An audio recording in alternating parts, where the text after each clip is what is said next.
Hey yo, what's up everybody? It has been a very long time since I've seen you all, man. I missed you so much.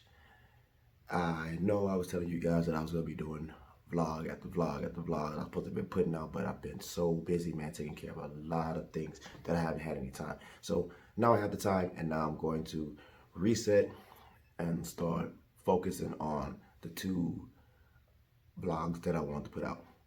One of the vlogs, I've already completed it. I'm just going to release it today, and I wish I could have did it a lot faster because it's me talking about the Last Dance. Last of the few episodes. I just started watching it last week. Yeah. No, so I just started watching it Tuesday. I just started watching it Tuesday after a conversation I had with my frat brothers on a podcast that we do together. And I grew up on watching Michael Jordan. So to hear the things that I've been hearing about him is like, what, he's a bully, and he's not taking care of his teammates, and like, what is going on? Why am I hearing these things about Michael Jordan when I know what I saw?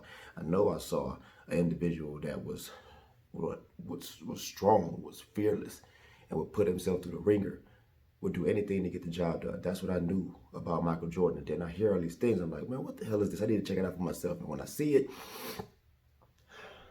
I'm kind of taken back. I'm taken back by what I saw, because what I saw was not what I was hearing from other people. It wasn't.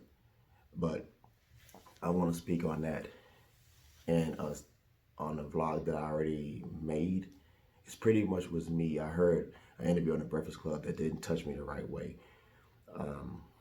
It was during the rumor report, or whatever the hell report that editor does, and had Charles Barkley on there, one of the most fierce competitors in the NBA back in the 80s and early 90s. But it didn't sound the same dude. It sounded like he had been changed over time, and it wasn't for the better to me. So that's something I want to talk about more. But what I really want to get at is the incidents that have been happening to our people. There's no other way to say it. The incidents that have been going on, happening to our people. Something is literally happening every other week. But the thing is, these things are stuff that happened in the past. So it's stuff that's happening right now as we speak, that's going to be talked about 2, 3, 4 months from now, because none of it's getting taken care of when it happens. In the moment, shit goes down, and the next thing you know, this guy's walking free. He's still a police officer. And then video services. So what's the point of police officers even wearing these body cams if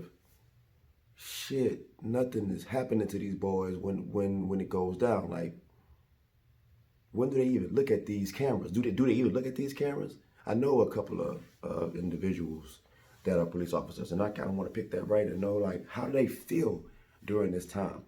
Because this is, to me, this is like one of the worst times to be a police officer. Like, any and everything that can happen is centered around police officers. And then the guys that I know, they're black, so like something happens, and I bet you like people look back at them like it's just like when somebody cough during this time when people know of the coronavirus. Motherfucker cough, and everybody look at them like they got the plague. Now you're a cop, you look at the news, you see somebody get shot, you look at the cop like, bro, what's up with your people? You know what I'm saying? Like, what's up with your people? Why you keep killing us? So we talked about that incident that happened with Arbery, man, and jogging and getting, murdered for out there doing physical activity. We can't even do that. And he was murdered. And we spoke on that. And throughout my life, I've had run-ins with the law on a lot of occasions, more than, I would want to have, more than anybody want to have, especially right now with how high anxiety is for police officers. So I don't want to talk about the stuff that happened to me in the past. I want to talk about the stuff that happened to me just last week, right after this conversation I had. Right after the conversation I had with the guys on the show. Wednesday hits, and on Wednesdays on my job, man, I have a doctor schedule I have to follow. So I have to make sure that all of my clients have been seen by their primary care physician. And on this day, I decided to go and see a client that not even on my primary caseload. I just felt like I needed to go see this client because I felt it like in my spirit, like no bull. Like I just felt like something was wrong. And her house was right around the corner from where my office is. So I just drive out, man, and can't make this up. I roll up and I see this lady. She's out in front of her yard, spinning around in circles, screaming to the top of her lungs, man. And I roll up like, man, what is this I see? Now, anybody's in today's world, their first thought is that when they see something like that is they're like, man, this chick is wilding. Let me pull out my phone and start recording her. That's what it is every single time. But I rolled up and I saw it and I look out the corner, you know what I'm saying, of my eye, and I see this individual standing in this driveway, pointing, screaming. He's just pointing, screaming. And I get on the phone and start making phone calls. I need to let people know that one of our clients is over here tripping. But as I'm making a phone call, I look up the street, I see a police car coming. And in my mind, I'm saying, please, do not let this police car stop right here. Just keep going. I got this. But they don't see me because I'm sitting in a car making a phone call. Those cops stop, man. And as they stop, they're walking up. I look over. I see that individual in his driveway pointing over at my client. When the cops get to her, that individual disappears. He's gone. Cops roll up on my client. One stops to talk to the client. The other one stops to talk to a resident that's sitting in front of her home. And while the one police officer is questioning the individual sitting in front of her home, the other one is talking to my client. Now, I see him getting closer and closer to her. He doesn't have to. Why is he getting closer to her? I do not know. Makes no sense to me. I wouldn't get close to somebody who is not sane and rational. You know they're not sane and rational because they're screaming to the top of their lungs, fuck this, fuck everybody, I don't care about nothing. And you getting close to that person, that's what he was doing. As he's getting closer, I'm looking at his body language, right? And he immediately starts to reach for his weapon as he's approaching my client. At that time, I'm like, yo, I need somebody to pick up the phone. I'm calling people. Nobody's picking up the phone, man. It's going to voicemail after so many rings. And finally, supervisor answered the phone. I'm like, yo, something's going down out here right now. Can you please get a hold of such and such so I can let them know? Because we need to assess the situation before it gets out of hand. So I'm standing there, right? I get out the car. Because you know what I'm saying? I know how to handle myself around police officers. So I'm out the car and I'm making as much noise as I can so he can know that I'm there. I'm not trying to be secretive about this shit. I ain't trying to crip on you. I'm not a ninja. Don't look over thinking I'm trying to help this person. You know, so we'll help that person in a way to hurt you. Let's put it that way. So as I'm walking, you know what I'm saying, I got my hands up trying to make noise. My phone rings, right? And when my phone rings, I go to answer and I look. This dude did now shift his focus from my client to me. Now he's unbuckling. Yeah, he's unbuckling, walking towards me. And I'm looking at this guy like, yo, I know I'm not a threat, but at the same time, I know that you think I'm a threat. But I'm not a threat. So I'm making known that I'm not a threat by showing, hey, you can see everything. These are phones. I got phones with me right now. I'm not here to hurt you, buddies. I'm talking to the individual on the phone, letting her know what's going on right now. And he hears that.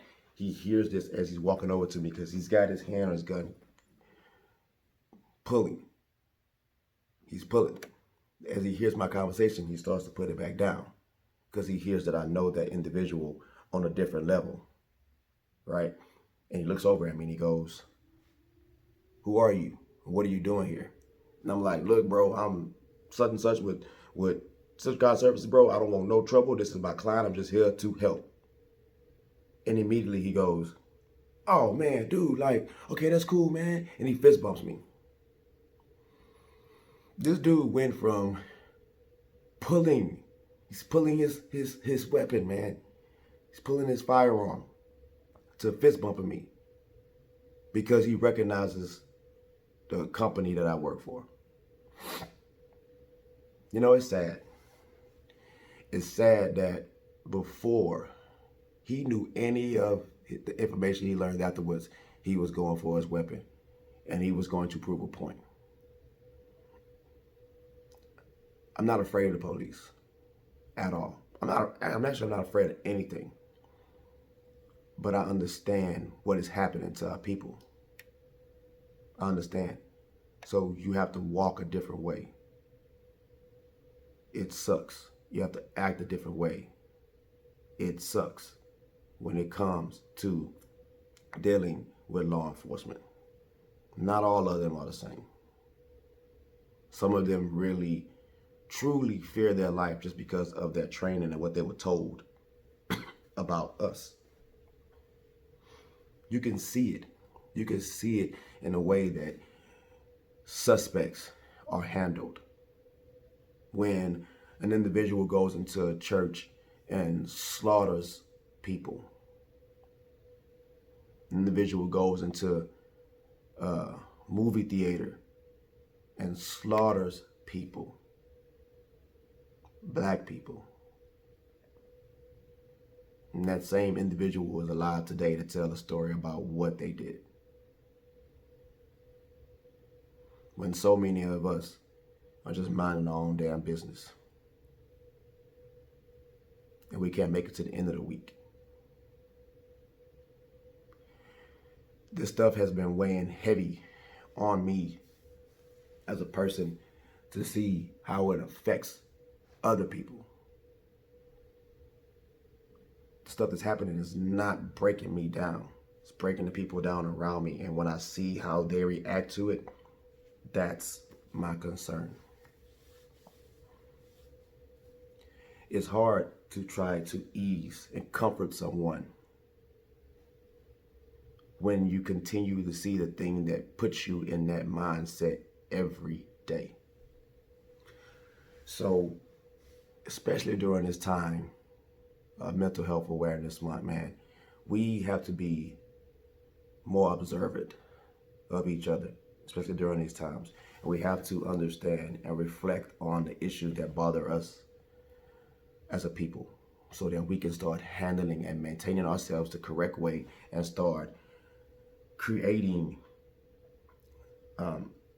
solutions for what is happening to us, as opposed to just running, marching, screaming, jumping, and yelling, because that gets us nowhere. Now, I'm sorry because I didn't know that Arbery's parents were the ones who wanted people to go and jog for him and support, because it's something he loved to do. But I just felt that it was ironic that somebody was murdered, and then we went out and did the exact same thing that person was murdered for, putting ourselves in a situation that could have ended the same way that Arbery's did. So I'm not saying don't do these things, because we have to. That's how we show support. But at the same time, we have to find solutions to this problem.